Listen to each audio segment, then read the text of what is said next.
अनेक दुखों के बाद महेंद्र और कल्याणी की मुलाकात हुई। कल्याणी रोकर पछाड़ खाते हुए गिर पड़ी। महेंद्र और भी रोए। रोने के बाद आंखों को पोंछने की बारी आई। जितने बार आंखें पोंछी जाती थी उतनी ही बार आंसू आ जाते थे। आंसू बंद करने के लिए कल्याणी ने भोजन की बात उठाई। ब्रह्मचारी जी ने अनुचर को जो खाना रख गए थे, कल्याणी ने उसे खाने के लिए महेंद्र से कहा। दुर्भिक्ष के दिनों में इधर अन्न भोजन की कोई संभावना नहीं थी, फिर भी आसपास जो कुछ है संतानों के लिए वह सुलभ है। वह जंगल साधारण मनुष्यों के लिए अगम्य है। जहाँ जिस वृक्ष में जो फल होते हैं उन्हें भूखे लोग तोड़कर खाते हैं, किंतु इस अगम्य वन के वृक्षों का फल कोई नहीं पाता। इसलिए ब्रह्मचारी के अनुचर ढेरों फल और दूध लाकर रख जाने में समर्थ हुए। सन्यासी जी की संपत्ति में अनेक गौएं भी है। कल्याणी के अनुरोध पर महेंद्र ने पहले कुछ भोजन किया। इसके बाद बचा हुआ भोजन अकेले में बैठकर कल्याणी ने खाया। उन लोगों ने थोड़ा दूध कन्या को पिलाया, बाकी बचा हुआ रख लिया। फिर पिलाने की आशा ही तो माता पिता का संतान के प्रति धर्म है। इसके बाद थकावट और भोजन के कारण दोनों ने निद्राभिभूत होकर आराम किया। नींद से उठने के बाद दोनों विचार करने लगे, अब कहाँ चलना चाहिए। कल्याणी घर पर विपद की भावना समझकर हमने गृह त्याग किया था, लेकिन अब देखती हूँ कि घर से भी अधिक कष्ट बाहर है। ना हो तो चलो घर ही लौट चले। महेंद्र की भी यही इच्छा थी। महेंद्र की इच्छा है कि कल्याणी को घर पर बैठाकर कोई एक विश्वासी अभिभावक नियुक्त कर इस परम रमणीय अपार्थिव पवित्र मातृ सेवा व्रत को ग्रहण करेंगे। अतः इस बात पर वे सहज ही सहमत हो गए। अब दोनों ही प्राणियों ने थकावट दूर होने पर कन्या को गोद में लेकर फिर पदचिन्ह की तरफ यात्रा की, किंतु पदचिन्ह की ओर जाने के लिए किस राह से जाना होगा, उस दुर्भेद्य वन में वे कुछ भी समझ न सके। उन्होंने समझा था कि जंगल पार होते ही हमें राह मिल जाएगी और पदचिन्ह पहुंच सकेंगे, लेकिन वहां तो वन की ही थाह नहीं लगती। बहुत देर तक वे लोग वन के अंदर इधर उधर चक्कर लगाते रहे और बार बार घूम फिर कर मठ में ही पहुंच जाते थे। उन्हें जंगल के पार होने वाली राह मिलती ही नहीं थी। यह देखते हुए सामने एक वैष्णव वेशधारी खड़े हंस रहे थे। वह देखकर महेंद्र ने रुष्ट होकर उनसे कहा, गोस्वामी खड़े खड़े हंसते क्यों हो। गोस्वामी बोले, तुम लोग इस वन में आए कैसे। महेंद्र बोले, जैसे भी हो आ ही गए। गोस्वामी, प्रवेश कर सके तो बाहर क्यों नहीं निकल पाते हो। यह कहकर वैष्णव फिर हंसने लगे। महेंद्र, हंसते तो हो, लेकिन क्या तुम इससे बाहर निकल सकते हो। वैष्णव ने कहा, मेरे साथ आओ, मैं राह बता देता हूँ। अवश्य ही तुम लोग ब्रह्मचारी जी के संग आए होंगे, अन्यथा ना तो कोई यहाँ आ सकता है ना ही निकल सकता है। अपरिचितों के लिए यह भूल भुलैया है। यह सुनकर महेंद्र ने कहा, आप भी संतान हैं। वैष्णव ने कहा, हाँ मैं भी संतान हूँ। मेरे साथ आओ, तुम्हें यह राह दिखाने के लिए ही मैं यहाँ खड़ा हूँ। महेंद्र ने पूछा, आपका नाम क्या है। वैष्णव ने उत्तर दिया, मेरा नाम धीरानंद स्वामी है। यह कहकर धीरानंद आगे आगे चले और कल्याणी के साथ महेंद्र पीछे पीछे। धीरानंद ने एक बड़ी सी दुर्गम राह में उन्हें जंगल के बाहर कर दिया और आगे की राह बता दी। इसके बाद वे फिर जंगल में पलटकर गायब हो गए। आनंद वन से बाहर निकल आने पर कुछ दूर तक राह चलने में तो जंगल उनके एक बाजू रहा। जंगल की बगल से ही शायद वह राह गई है। एक जगह जंगल में से ही एक छोटी नदी कलकल कर बहती है। जल बहुत ही साफ है, लेकिन देखने पर जंगल की छाया से जल भी काला दिखाई देता है। नदी के दोनों बाजू सघन बड़े बड़े वृक्ष मनोरम छाया किए हुए हैं। विभिन्न पक्षी उन पेड़ों पर बैठे कलरव कर रहे हैं। उनका कलरव कूजन नदी की कलधल ध्वनि से मिलकर अपूर्व श्रुति मधुर जान पड़ता है। वैसे ही वृक्ष के रंग से नदी जल का रंग भी वैसे ही झलक रहा था। कल्याणी का मन भी शायद उस रंग में मिल गया। कल्याणी नदी तट के एक वृक्ष से लगकर बैठ गई। उन्होंने अपने पति को भी बैठने को कहा। कल्याणी अपने पति के हाथों को अपने हाथों में लिए बैठी रही।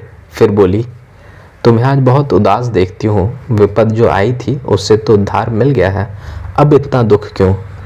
महेंद्र ने एक ठंडी सांस लेकर कहा, अब मैं अपने आपे में नहीं हूँ, मैं क्या करूँ, कुछ समझ में नहीं आता। कल्याणी, क्यों। महेंद्र, तुम्हारे खो जाने पर मेरा क्या हाल हुआ सुनो। यह कहकर महेंद्र ने अपनी सारी कहानी सविस्तार वर्णन कर दी। कल्याणी ने कहा, मुझे भी बड़ी विपदा का सामना करना पड़ा, बहुत तकलीफ उठाई। तुम उन्हें सुनकर क्या करोगे? इतने दुखों पर भी मुझे कैसे नींद आई थी कह नहीं सकती। कल आखिरी रात भी मैं सोई थी, नींद में मैंने स्वप्न देखा, नहीं कह सकती। किस पुण्य बल से मैं इस अपूर्व स्थान में पहुंच गई हूँ। वहाँ मिट्टी नहीं है, केवल प्रकाश। अति शीतल बादल हट जाने पर कैसा प्रकाश रहता है, वैसा ही प्रकाश। वहाँ मनुष्य नहीं थे, केवल प्रकाशमय मूर्तियाँ थीं। वहाँ शब्द नहीं होता था, केवल दूर व पूर्व संगीत जैसी ध्वनि सुनाई पड़ती थी। सदाबहार, मल्लिका, मालती, गंधराज की अपूर्व सुगंध फैली थी। वहाँ सबसे ऊंचे दर्शनीय स्थान पर कोई बैठा था, मानो आग में तपा हुआ नीलकमल धधकता हुआ बैठा हो। उसके माथे पर सूर्य के प्रकाश जैसा मुकुट था। उसके 4 हाथ थे, उनके दोनों बाजू कौन था मैं पहचान न सकी, लेकिन कोई स्त्री मूर्ति थी। उनमें इतनी ज्योति, इतना रूप, इतना सौरभ था कि उधर देखते ही विट्ठल हो गई। उधर ताक न सकी, देख न सकी कि वे कौन है। उन्हीं चतुर्भुज के सामने एक स्त्री और खड़ी थी, वह भी ज्योतिर्मयी थी, लेकिन चारों तरफ मेघ जैसा छाया था। आभा पूरी तरह दिखाई नहीं देती थी। अस्पष्ट रूप में जान पड़ता था कि वह नारी मूर्ति अति दुर्बल, मर्म पीड़ित, अनन्य सुंदरी, लेकिन रो रही है। वहाँ के मंद सुगंध पवन ने मानो मुझे घुमाते फिराते वहाँ चतुर्भुज मूर्ति के सामने ला खड़ा किया। उस मेघ मंडिता दुर्बल स्त्री ने मुझे देखकर कहा, यही है, इसी के कारण महेंद्र मेरी गोद में नहीं आता है। इसके बाद ही एक अपूर्व वंशी जैसी मधुर ध्वनि सुनाई पड़ती है। वह शब्द उन चतुर्भुज का था। उन्होंने मुझे कहा, तुम अपने पति को मेरे पास छोड़कर चली जाओ। यह तुम लोगों की माँ है, महेंद्र इनकी सेवा करेगा। तुम यदि पति के पास रहोगी तो वह इनकी सेवा ना कर सकेगा। तुम चली जाओ। मैंने रोकर कहा, पति को छोड़कर मैं कैसे चली जाऊं? इसके बाद ही फिर उसी अपूर्व स्वर में उन्होंने कहा, मैं ही स्वामी, मैं ही पुत्र, मैं ही माता, मैं ही पिता और मैं ही कन्या हूँ। मेरे पास आओ। मैंने क्या उत्तर दिया मुझे याद नहीं, लेकिन इसके बाद ही नींद खुल गई। यह कहकर कल्याणी चुप हो गई। महेंद्र विस्मित, स्तंभित होकर चुप हो गए। ऊपर पेड़ पर कोई पक्षी बोल उठा। पपीहा अपनी बोली से आकाश गुंजाने लगा। कोकिल सप्त स्वरों में गाने लगी। भृंगराज की झंकार से जंगल गूंज उठा। पैरों के नीचे तारिणी मृदु कल्लोल कर रही थी। बहुतेरे वन्य पुष्पों के सौरभ से मन हरा हो रहा था। कहीं कहीं नदी जल को सूर्य रश्मि चमका रही थी, कहीं ताड़ के पत्ते हवा के झोंकों से मरमरा रहे थे। दूर नीली पर्वत श्रेणी दिखाई पड़ रही थी। दोनों ही जन मुग्ध नीरव हो यह सब देखते रहे। बहुत देर बाद कल्याणी ने फिर पूछा, क्या सोच रहे हो? महेंद्र, सोचता हूँ क्या करना चाहिए। यह स्वप्न केवल विभीषिका मात्र है, अपने ही हृदय में पैदा होकर अपने ही में लीन हो जाता है। चलो घर चले। कल्याणी, जहाँ ईश्वर तुम्हें जाने को कहते हैं तुम वहीं जाओ। यह कहकर कल्याणी ने कन्या अपने पति की गोद में दे दी। महेंद्र ने उसे अपनी गोद में लेकर पूछा, और तुम कहाँ जाओगी? कल्याणी अपने दोनों हाथों से दोनों आंखों को ढके हुए, साथ ही मस्तक पकड़े हुए बोली, मुझे भी भगवान ने जहाँ जाने को कहा है वहीं जाऊंगी। महेंद्र चौंक उठे, बोले, वहाँ कहाँ, कैसे जाओगी? कल्याणी ने अपने पास की वही जहर की डिबिया दिखाई। महेंद्र ने डरते हुए भौचक्का होकर कहा, यह क्या, जहर खाओगी? कल्याणी, मन में तो सोचा था खाऊंगी, लेकिन। कल्याणी चुप होकर विचार में पड़ गई। महेंद्र उसका मुंह ताकते रहे। प्रति निमेष वर्ष सा प्रतीत होने लगा। उन्होंने देखा कि कल्याणी ने बात पूरी ना कही, अतः बोले, लेकिन के बाद आगे क्या कह रही थी? कल्याणी, मन में था कि खाऊंगी, लेकिन तुम्हें छोड़कर, सुकुमारी कन्या को छोड़कर बैकुंठ जाने की मेरी भी इच्छा नहीं होती। मैं ना मरूंगी। यह कहकर कल्याणी ने विस्की डिबिया जमीन पर रख दी।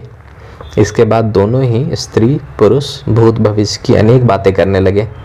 बातें करते हुए दोनों ने अन्यमनस्क हो उठे। इसी समय खेलते खेलते सुकुमारी कन्या ने विस्की डिबिया उठा ली। उसे किसी ने ना देखा। सुकुमारी ने मन में सोचा कि बढ़िया खेलने की चीज़ है। उसने इस डिबिया को एक बार बाएं हाथ में लेकर दाहिने हाथ में खींचा। फिर दाहिने हाथ से पकड़कर बाएं हाथ से खींचा।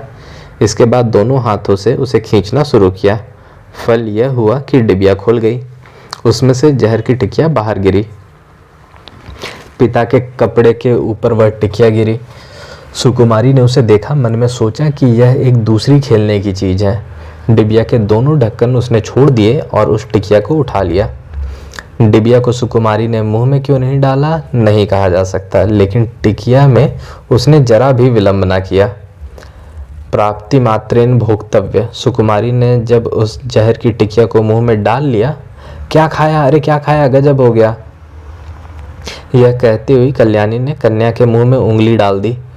उसी समय दोनों ने देखा कि विष की डिबिया खाली पड़ी हुई है। सुकुमारी ने सोचा कि यह भी खेल की चीज है, अतः उसने दांतों से दबा लिया और माता का मुंह देखकर मुस्कुराने लगी। लेकिन जान पड़ता है इसी समय जहर का कड़वा स्वाद उसे मालूम पड़ा और उसने मुंह बिगाड़ कर खोल दिया। वह टिकिया दांतों में चिपकी हुई थी। माता ने तुरंत निकाल कर उसे जमीन पर फेंक दिया। लड़की रोने लगी।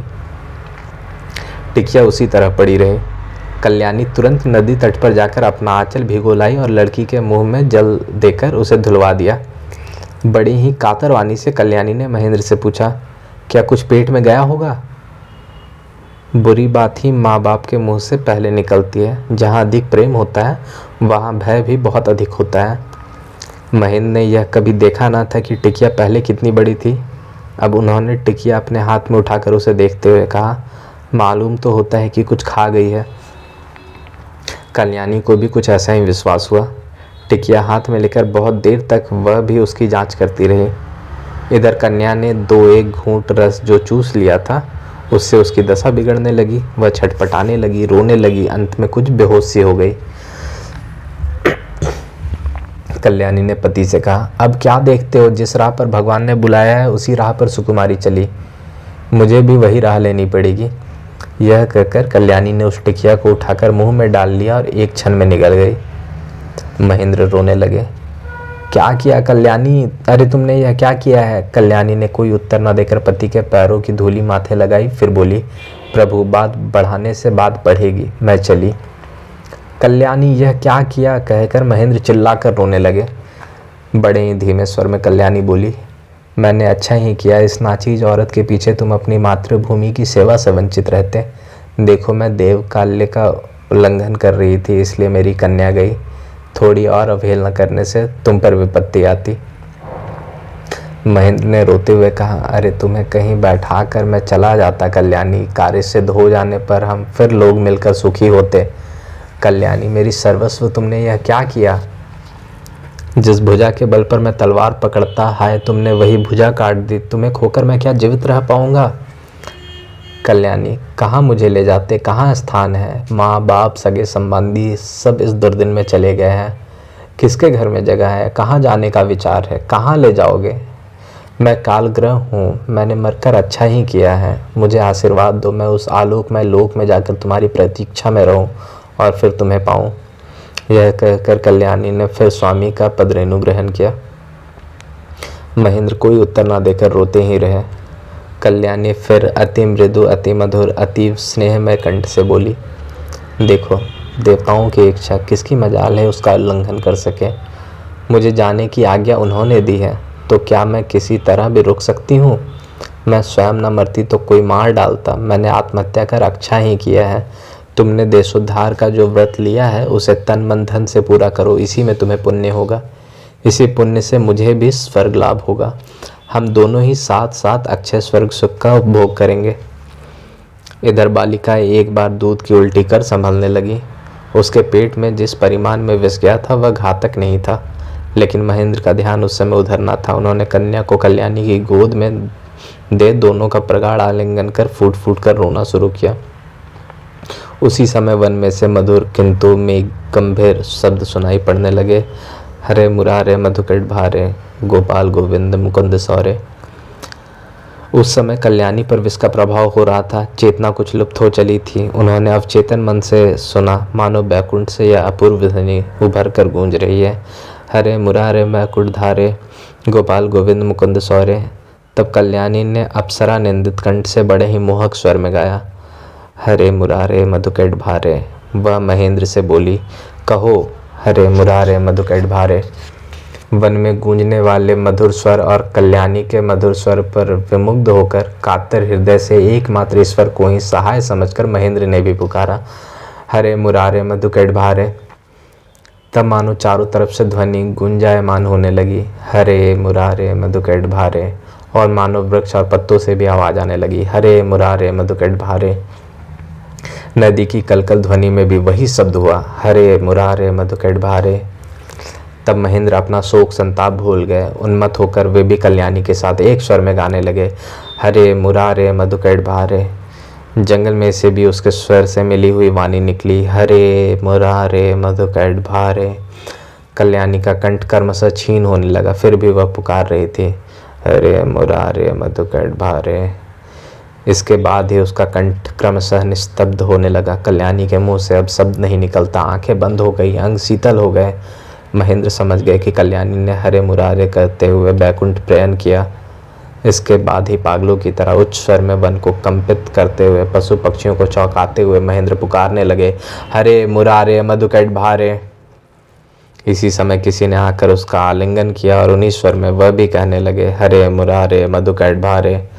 तब इस अनंत ईश्वर की महिमा से उस अनंत वन में अनंत पथगामी शरीर के सामने दोनों अनंत नास्मरण करने लगे।